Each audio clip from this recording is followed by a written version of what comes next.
Hello friends, welcome back to my channel. இன்றைக்கி நம்ம ஒரு மீன் குழம்பு ரெசிபி தான் வந்து பார்க்க போகிறோம். அதுக்கு நான் மீன் வாங்க போயிருந்தேன்.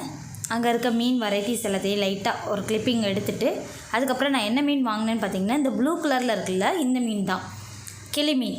இந்த மீனை எப்படி கட் பண்ணி எப்படி சமைக்கிறோம் அப்படின்றது தான் பார்க்க போகிறோம். அதுக்கு முன்னாடி நம்ம சேனலை இப்போ தான் ஃபஸ்ட் டைம் நீங்கள் பார்க்குறீங்க அப்படின்னா கண்டிப்பாக நம்ம சேனலை சப்ஸ்கிரைப் பண்ணிவிட்டு பக்கத்தில் வர நோட்டிஃபிகேஷன் பெல் பட்டனும் ப்ரெஸ் பண்ணிக்கோங்க. இப்போ வாங்க வீடியோக்குள்ளே போகலாம். நான் மீன் வாங்கிட்டு இந்த மீனை கட் பண்ண சொல்லியாச்சு. அவங்க தொலியெல்லாம் அந்த மேலே உள்ள ஸ்லாம்லாம் எடுப்பாங்கள்ல, அது எடுக்கும்போதே ப்ளூ கலர் ஸ்கின்னும் வர்ற மாதிரி அவங்க பீல் பண்ணி ஃபுல்லாகவே எடுத்துட்டாங்க. எடுத்துட்டு கட் பண்ணி கொடுக்கும்போது நல்லா ரவுண்டாக கட் பண்ணி கொடுத்தாங்க. நம்ம இந்த சீலா மீன்லாம் வாங்குவோம்ல, அந்த மாதிரி இருந்தது கட் பண்ணி கொடுக்கும்போது. இந்த தலைப்பகுதியில் மட்டும் லைட்டாக ப்ளூ கலர் தெரியும், மற்றபடி வேறு எங்கேயுமே ப்ளூவே இருக்காது. செகண்ட் மீனும் கட் பண்ணிகிட்ருக்காங்க. இப்போது பார்த்திங்களா, வாலும் ப்ளூ இருக்கும். வாலை கட் பண்ணி ரிமூவ் பண்ணிடுவாங்க. தலைப்பகுதியில் மட்டும் லைட்டாக ப்ளூ இருக்கும், மற்றபடி மீனில் வேறு எங்கேயுமே ப்ளூவே இல்லாத அளவுக்கு கட் பண்ணாங்க. இந்த மீன் அவ்வளோ டேஸ்ட்டாக இருந்தது. இப்போ நான் மீன் கட் பண்ணி வாங்கிட்டு வந்துட்டு நல்லா வாஷ் பண்ணி ரெடி பண்ணி எடுத்து வச்சுட்டேன். நான் ஒரு பெரிய எலுமிச்சம்பழம் அளவுக்கு புளி எடுத்து ஊற போட்டுக்கிறேன். இது நல்லா ஊறினதுக்கப்புறம் புளியை கரைச்சி நம்ம புளித்தண்ணி எடுத்து வச்சுக்கலாம். நெக்ஸ்ட்டு ஒரு அரை மூடி தேங்காய் திருகி எடுத்துகிட்டு ஒரு பெரிய வெங்காயம் கட் பண்ணி போட்டிருக்கேன். இந்த தேங்காயும் வெங்காயத்தையும் நல்லா அரைச்சி நம்ம எடுத்து வச்சுக்கலாம். உங்களுக்கு தேவைன்னா இதிலே கொஞ்சம் ஜீரகமும் சேர்த்து நீங்கள் அரைச்சிக்கலாம். பட் நான் தேங்காயும் வெங்காயம் மட்டும் அரைச்சி வச்சுட்டேன். ஏன்னா என்னோடய மல்லித்தூளில் சீரகம், சோம்பு எல்லாமே மிக்ஸ் ஆகிருக்கிறதுனால நான் வெறும் தேங்காய் வெங்காயம் மட்டும் அரைச்சி வச்சுட்டு இப்போ வெங்காயம் கட் பண்ணி வச்சுருக்கேன், பச்சை மிளகாய் கட் பண்ணி வச்சுருக்கேன், அப்புறம் தக்காளி. வெங்காயம் நல்ல பெரிய சைஸ் வெங்காயம் ஒரு வெங்காயமும் 2 தக்காளி 2 பச்சை மிளகாவையும் நல்லா ஸ்லிட் பண்ணி கட் பண்ணி வச்சுக்கிட்டேன். இப்போ ஒரு வெள்ளைப்பூடு நான் இது பண்ண போகிறேன், இடித்து போட போகிறேன். அதுக்கு ஒரு 10லேருந்து 12 வெள்ளைப்பூடு நல்லா தொலி உரித்து எடுத்து வச்சுக்கோங்க. நான் ஒரு 12 வெள்ளைப்பூடு எடுத்துக்கிட்டு நல்ல இடிக்கல் இருக்குல்ல, அதில் நான் இடித்து வச்சுட்டேன். இந்த காய்கறி கட் பண்ணுற பிளேட்லேயே வச்சு நான் இடித்து வெள்ளைப்பூடை ரெடி பண்ணி வச்சுட்டேன். நீங்கள் மீன் குழம்புல முழு வெள்ளைப்பூடாக போடுறதுக்கு பதிலாக இடித்து சேர்த்துட்டிங்கன்னா நமக்கு நல்ல ஸ்மெல்லும் கிடைக்கும். அப்புறம் குழம்புல நல்லா டேஸ்ட்டாக, அப்புறம் நல்லா குழம்போட குழம்பா பிளெண்ட் ஆகிடும். நம்ம தனித்தனியாக வெள்ளைப்பூடு எடுத்து சாப்பிட்லன்னா கூட குழம்புலேருந்து சின்ன சின்ன பீசஸாக நமக்கு மிக்ஸ் ஆகி வந்துடும். நம்ம அதை அப்படியே சாப்பிட்டுக்கலாம். வெள்ளைப்பூடு உடம்புக்கு ரொம்ப ரொம்ப நல்லது. இந்த மாதிரி ஒரு சில மீன்களில் மட்டும்தான் நம்ம வெள்ளைப்பூடு சேர்ப்போம். எல்லா மீன் குழம்புக்கும் வெள்ளைப்பூடு சேர்க்க மாட்டோம். இதுக்கு முன்னாடி நானே மீன் குழம்பு ரெசிபிஸ் நிறைய போட்டிருக்கேன். அதிலலாம் நான் வெள்ளைப்பூடு சேர்த்துக்க மாட்டேன். இந்த மீன் குழம்புல வெள்ளைப்பூடு சேர்த்தேன். ஸோ நான் இப்போ ஒரு பாத்திரத்தை சூடு பண்ணிவிட்டு அதில் ஒரு 4லேருந்து 5 ஸ்பூன் அளவுக்கு எண்ணெய் ஊற்றிக்கிறேன். எண்ணெய் ஊற்றிட்டு கடுகு, உளுந்தம்பருப்பு, அப்புறம் கொஞ்சம் சோம்பு, வெந்தயம், இது எல்லாத்தையும் போட்டு நல்லா பொரிய விடணும். எப்போவுமே மீன் குழம்புல 2 சோம்பு போடுறதே மிஸ் பண்ணாமல் பண்ணிடுங்க.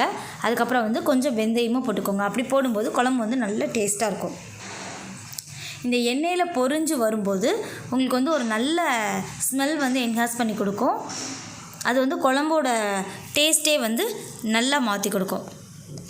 ஸோ நான் கடுகு, உளுந்தம்பருப்பு, சோம்பு, வெந்தயம் 3 நல்லா போட்டுட்டு எண்ணெயில் பொரிஞ்சதுக்கப்புறம் நான் இப்போ கட் பண்ணி வச்சுருக்க பெரிய வெங்காயத்தை இதில் சேர்க்க போகிறேன். கொஞ்சம் கருவேப்பிலை சேர்த்து நல்லா தாளிச்சிட்டு இப்போ நம்ம கட் பண்ணி வச்சுருக்க பெரிய வெங்காயத்தை இதில் சேர்த்துக்கலாம். சேர்த்து வெங்காயம் நல்லா வதங்கணும். வெங்காயம் நல்லா வதங்கினதுக்கப்புறம்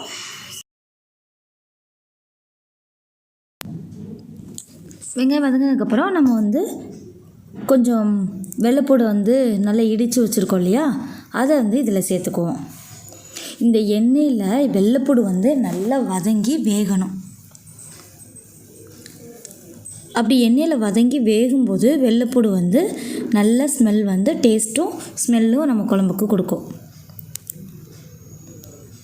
இப்போ நான் வந்து 10லேருந்து 12 வெள்ளைப்பூடை வந்து தொளி நீக்கிட்டு நல்லா இடித்து வச்சுருந்தேன். அதையும் போட்டு நல்லா மிக்ஸ் பண்ணிவிட்டேன். இப்போ இது நான் கொஞ்சம் நல்லா வதங்கினதுக்கப்புறம் நம்ம வந்து பச்சை மிளகாய் சேர்த்துக்கலாம். ஆனால் இந்த வெங்காயம் வதங்குறதுக்கு வெள்ளைப்பூடு வதங்குறதுக்கெல்லாம் ப்ராப்பராக அந்த கொஞ்சம் டைம் கொடுத்து நம்ம வதக்கணும் அப்படின்னா குழம்பு வந்து நல்லா டேஸ்ட்டாக இருக்கும். நம்ம வந்து அவசரத்தில் கடகடன்னு போட்டு கொஞ்சம் வதங்குறதுக்கு முன்னாடியோ இல்லை வேகிறதுக்கு முன்னாடியோ நம்ம நெக்ஸ்ட் ப்ராசஸ் போயிட்டோம் அப்படின்னா அதுக்கு உண்டான டேஸ்ட்டு வந்து கொஞ்சம் குறைச்சிரும். ஸோ வெங்காயம் நல்லா வதங்கிடுச்சு. அதே சமயத்தில் வெள்ளைப்பூடும் நல்லா எண்ணெயில் வதங்கிடுச்சு. இப்போ வந்து நான் பச்சை மிளகாய் சேர்த்துக்கிறேன். ஏற்கனவே சொன்ன மாதிரி 2 பச்சை மிளகாய் வந்து நான் ஸ்லிட் பண்ணி சேர்த்துருக்கேன். இதை லைட்டாக வதக்குனதுக்கப்புறம் நான் வந்து தக்காளி சேர்த்துக்க போகிறேன். மீடியம் சைஸ் தக்காளி வந்து 2 தக்காளியை நல்லா குட்டி குட்டியாக கட் பண்ணி வச்சுருக்கேன். உங்களுக்கு வேணும்னா நீங்கள் கரைச்சி கூட ஊற்றிக்கலாம். நான் வந்து கட் பண்ணி சேர்த்துட்டேன். இதுவும் நல்லா தக்காளியும் எண்ணெயில் நல்லா சேர்ந்து இப்போ வெங்காயம் தக்காளி வெள்ளைப்பூடு பச்சை மிளகாய் எல்லாம் ஒன்றா வேகிற அளவுக்கு கொஞ்சம் வேக விட்டுருவோம். சிம்லே வச்சு வேக விட்டுருங்க. இதுக்கப்புறம் நம்ம 1 by 1 வந்து மசாலா தூள்லாம் வந்து சேர்க்கலாம். இப்போ வந்து 1 ஸ்பூன் அளவுக்கு மிளகாய் தூள் சேர்த்துருக்கேன்.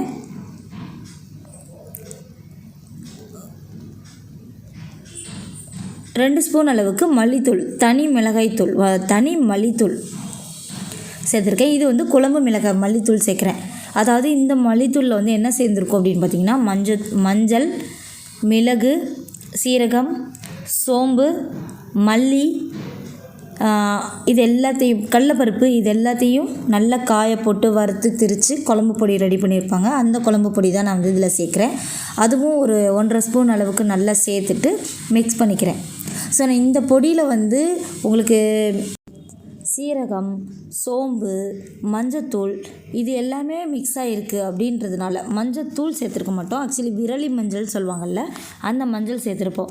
இதெல்லாம் சேர்ந்துருக்கிறதுனால நான் அந்த குழம்புல மஞ்சத்தூள் சேர்க்கலை சீரகத்தூள் சோம்புத்தூள்லாம் சேர்க்காம நான் அந்த மல்லித்தூளை சேர்த்து நல்லா மிக்ஸ் பண்ணி எண்ணெயில் வதக்குனதுக்கப்புறம் கொஞ்சம் தேவையான அளவுக்கு தண்ணி விட்டு நல்லா கலந்து விட்டதுக்கப்புறம் கரைச்சி வச்சுருக்க புளி தண்ணியும் இதில் ஊற்றிக்கிறேன்.